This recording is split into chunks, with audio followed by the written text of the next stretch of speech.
What's up guys, and welcome back for another EVE Online video.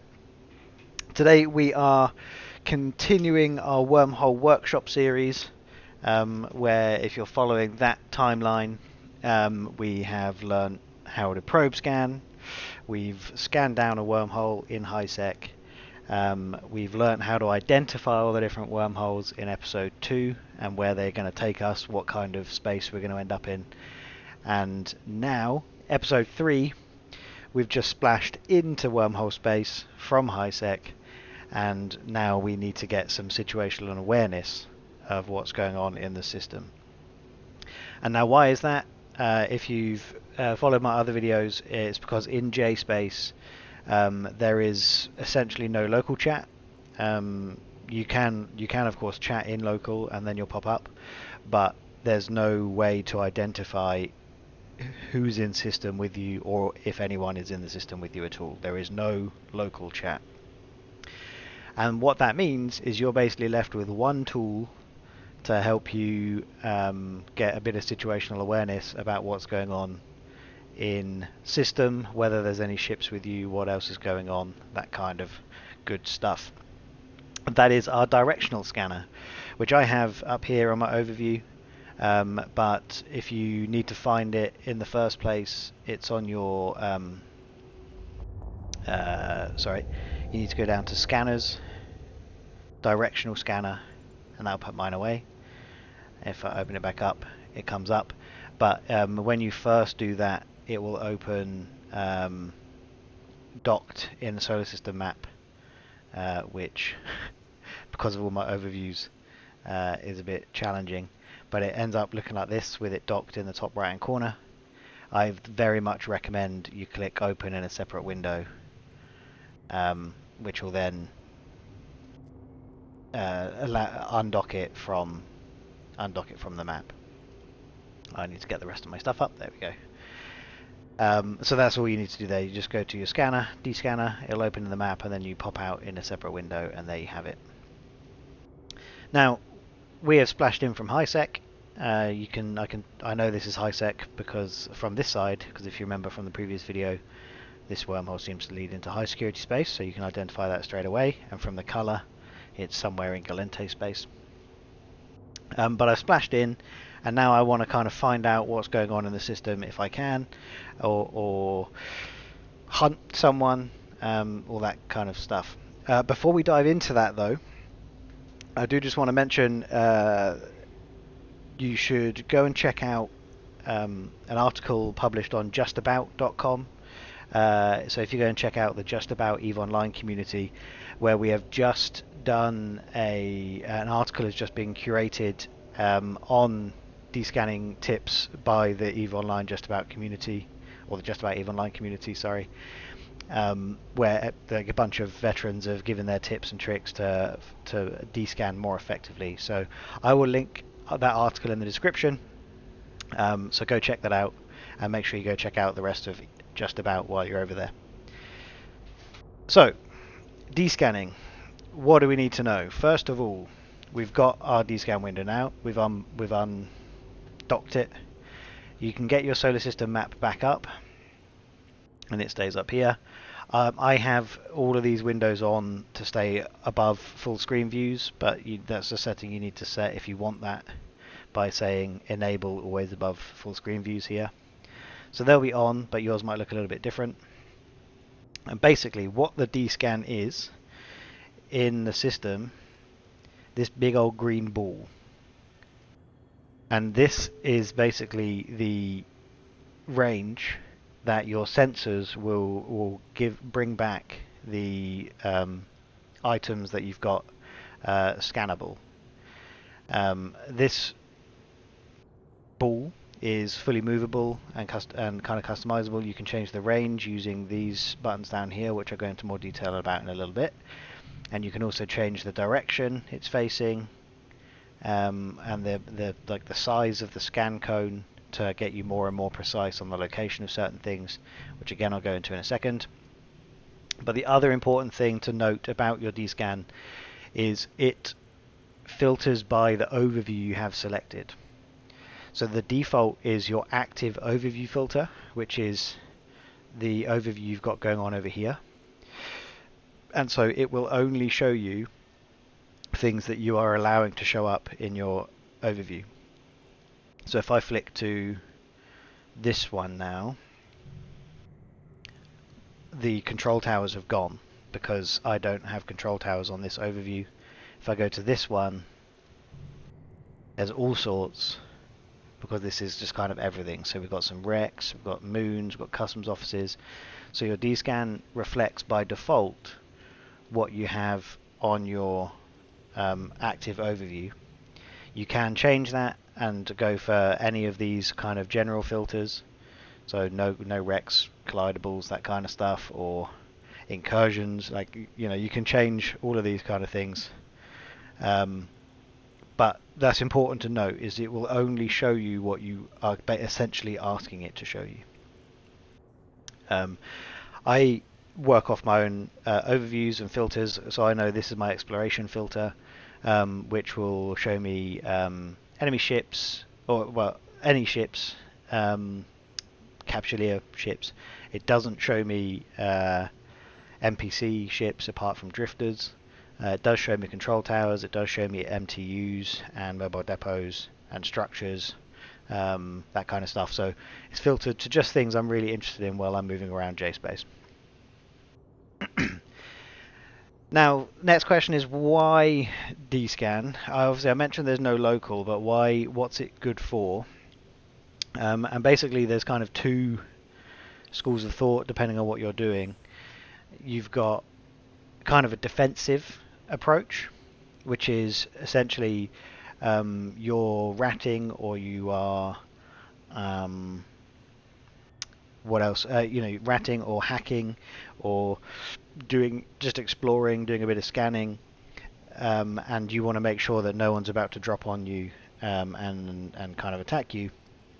You would keep everything on maximum. You'd have maximum range and the full 360 ball, just so that your on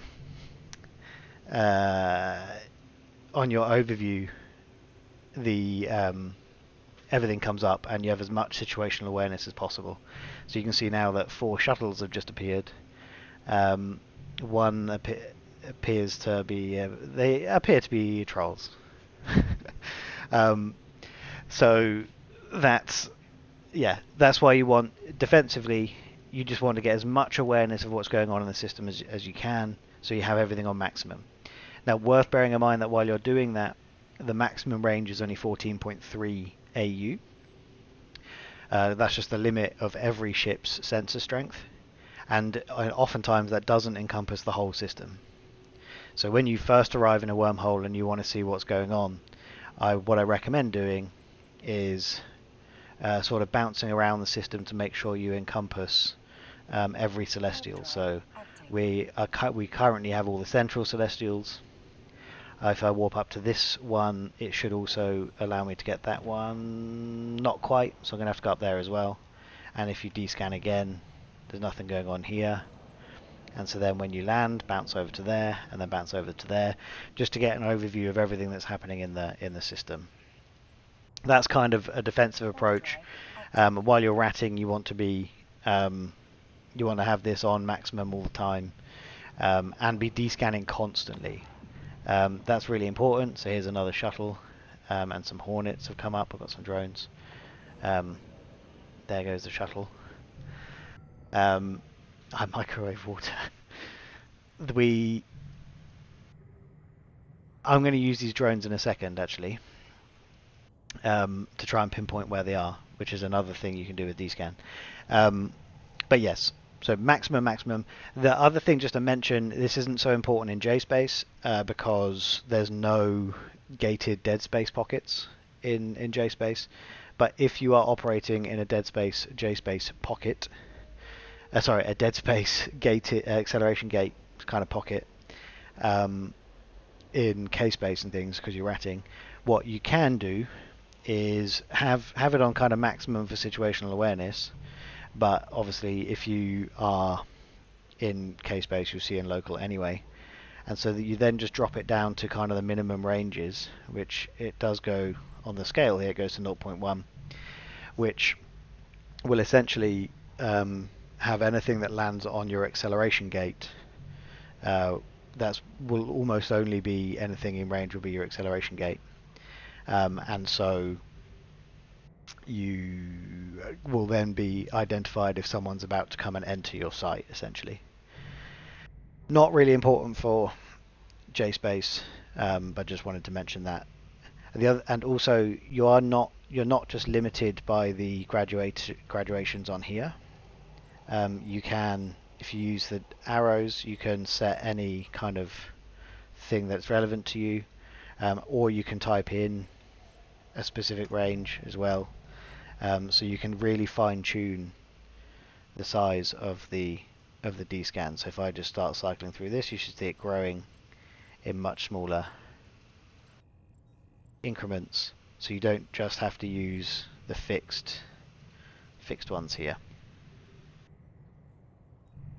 So that's kind of the defensive use. I'm going to try and stay quite quick on that, because it's pretty simple.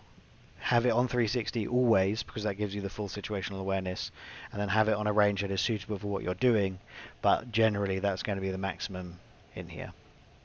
Now the more interesting stuff comes in when you're actually using your D-scan to find things, and that's changing the angle and using the direction that your ship is pointing to find anything. So first thing I will mention, D-scan by default is bound to your V key on your keyboard. So you see, you can obviously just click scan, but you can see if I hover over that, the D-scan hotkey is V, and you can scan towards something by holding V and clicking. What does that mean? Basically, you can do that, and the camera will pan straight to it. Let me go back to my ship. Look at my ship. And that's important because you don't want to be constantly clicking scan. You need to be descanning all the time. If you're in JSpace, all the time. So that's why we use the hotkeys, and you can just have it running like that, basically constantly. Now, what I will term aggressive descanning, as opposed to defensive, is essentially using your D-scan to be able to locate something or someone. And what I'm going to do is use these drones and see if we can find them. I don't know whose they are or where they are, but I know they're on D-scan, so let's have a quick look to see if we can locate them. So again, we're going to open up the map. We're going to look at where we are. And first thing I'm going to do is identify what's in my D-scan radius, what could hold the drones. One other thing you can do, let me turn on the anomalies as well. All these celestials over here are outside of the D-scan range, so so these can't be there. So it's likely that the drones are somewhere in here.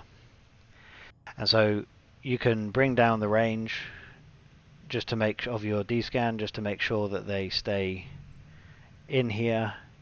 So if I bring it right down to 1 AU, the drones are gone. So actually I'm not going to be able to find them. So that's kind of solved there, because I'm at 1 AU now. The drones have gone. There are no other celestials between 1 and 5 AU. So those drones are probably at a safe space or at a signature that's despawned or something now. There are people that are really, really good at this stuff who would be able to find these using just D-scan. I can't remember the link to the video now, but I did watch a video of someone who managed to track down a ship at a safe by making sure they were aligned between celestials and finding them. But I'm not capable of doing that, and that's too advanced for what we're covering today. So going to give up on the drones. But I know if I warp now, let's go to Sun. Okay, we're going to warp into Sun, and we're going to see what's available to see if there's anything we need to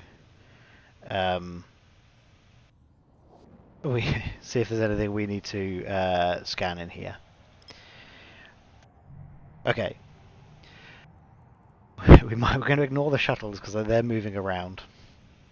But here we go. We've got some control towers. We want to locate the dark tower.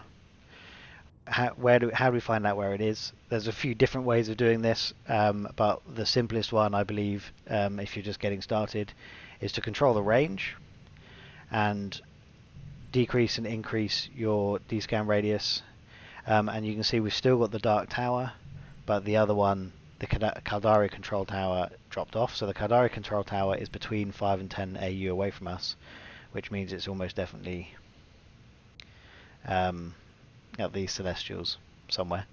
But we're looking for the Dark Tower, and so as we go in, okay, so it's between 1, which means it's not at any of these Celestials, and 5, which means it could be at these two Celestials. So now you just bring the angle right down, hold V, and click on the Celestial of interest, and it will scan specifically in that direction. And as it happens, we've found the Dark Tower over there. If we scan over here, you can see the cone move, and there's a shuttle over there, but no control tower. So now if we warp, so what you'll notice though is because of the range it is away, there are 3 Celestials in here that it could be at. We know that control towers can't be at the planet, but I'm just going to warp to these to the planet so we can then take a look at the moons. But once we warp and land in there, here we come, we can bring the range right down again. If we go, oh, it's going to be really small. Oh, there it is. Yeah, but that's really small, 0.1 AU. But if we now go V again and D-scan, you can see from the highlighted nature of it that this it's not just because I've clicked on it. This means it's within your D-scan cone, and you can see this one's not. If I now control V on that one, we have a shuttle. There is something inside the that's in the D-scan cone, and so we go to this one, control V, and this is where the Dark Tower is. And so now if we warp to there, we should land on the Dark Tower. But so just to reiterate quickly there, what the purpose of and here we are with some more shuttles on top of the Dark Tower. But yes, what I want to just reinforce is when you're using Control V on the map, what that is doing, if we go back up here, go back into the map, and just Control V to there, for example, what that actually does is it shifts your view of the camera because your D-scan scans in the direction of the camera. So I've now undocked the map and we can see this live. If I, where should we put this? Just down here for now. If I now Control V up here, camera pivots and we're now facing up there. If I do it to this one, camera pivots. Let's go look over this way. We fully spin and look that way. So your camera pivots, and that's actually what the D-scanner is. It's the direction your camera is facing. And you can also just do that if you don't want to use the map. You can just D-scan in the direction you're looking in, and it will scan in that direction. So even though we're right next to this, if I scan over here, nothing. If I scan down here, still nothing because of the 5 degrees. But if I put it right behind my ship, there's the Dark Tower. And similarly, you can press that Celestial is too far away, but that one is closer. So if I press Control V on this one in space, the camera will pan to it and it will D-scan. And we found a buzzard, we found a buzzard over there. So if I warp over there, the buzzard may well have moved on, but that's where it was when we last scanned.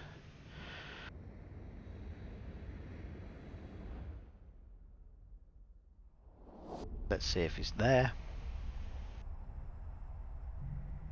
Yeah, he's moved on. I'm going to decloak myself on that, am I? Not quite, good. So really, that's kind of all there is to it at a basic level. You want to be able to use the D-scan defensively, using maximum range and just having it on a full 360 scan, to make sure you know what's going on, because you have no local. So you can see, right, we've got 1, 2, 3, 4, 5, 6, 7 people mucking around in here. No one in local. So these guys could be in anything, trying to find me, coming to get me. But I'm confident that all of them, except the Astero maybe, are not coming to get me, because I know they're in shuttles and a buzzard. Even though this one is called Wad Seeker, so presumably he is looking for me. But then you can then try and find them using your one's aggressive D-scan. So again, let's just have a really quick go at it. We're going to look for coffee is better than tea, because that is an absolute travesty. So 10 AU, 5 AU, between 1 and 5. If you've got a whole bunch of Celestials, you can also just bring the scan down in a graduation as well, to make sure you can find it more quickly. So we're going over to this planet, and then when we land on this planet, we'll scan which moon we're looking for, and we should hopefully find coffee greater than tea, the absolute travesty that is. Coffee greater than tea is at this moon, and let's go find them. And if you're in a combat ship or something, this is how you can then go pin someone down with your D-scan and with your other stuff. And the Kaldari, has he warped off? He's warped off, but we know he was here. Coffee greater than tea is now left completely. They're now somewhere else. So thanks for helping me prove my point there. Coffee greater than tea. Sarcasm. But yeah, that really, I want to try and keep it quite simple. There are more things you can do with D-scan, and make sure you go and check out the article I mentioned and I've linked in the description, because there are some great tips and tricks in there which I've not covered. But yes, make sure you go do that. Just make sure you get familiar with the D-scan and get comfortable using it. Just constantly press V if you're going to be around J-space, because you have to. Otherwise you're guaranteed dead. It won't always save your life. One other thing, I guess, just to mention, so that you're not always going to see everything. One, your overview and stuff could be wrong, but there are 4, I think, ships in the game that don't show up on D-scan. They're the combat recon ships, and I think there's 1 per faction, but the Lachesis is 1. Roll bonus cannot be detected by directional scanners. I believe it's the same for the Curse. Cannot be detected by directional scanners. So there are 4 combat recon ships in the game that you might be floating around going D-scan, nothing's coming up, I think I'm safe, and bam, they're there next to you. And of course, anyone that is cloaked also doesn't come up on D-scan. So none of these people can track me down because I'm cloaked. But if you're D-scanning regularly enough, then someone that's trying to hunt you, or someone that you're hunting and they're cloaked, will occasionally have to decloak to splash wormholes and things, and you will see them on your D-scan if you're doing it regularly enough. So that's it. Trying to keep this one a bit shorter. I've kind of failed, but yeah. Thanks so much for watching, guys. Go check out Just About. I really appreciate this. I'll try and be more frequent on the Wormhole Workshop videos. Next one will be probably a series of rolling videos on a masterclass on wormhole rolling, which I want to do a kind of a different style of video on, which I'm quite excited about. But yeah, I appreciate you sticking with me through this one, and I look forward to seeing you all in the next one. Cheers.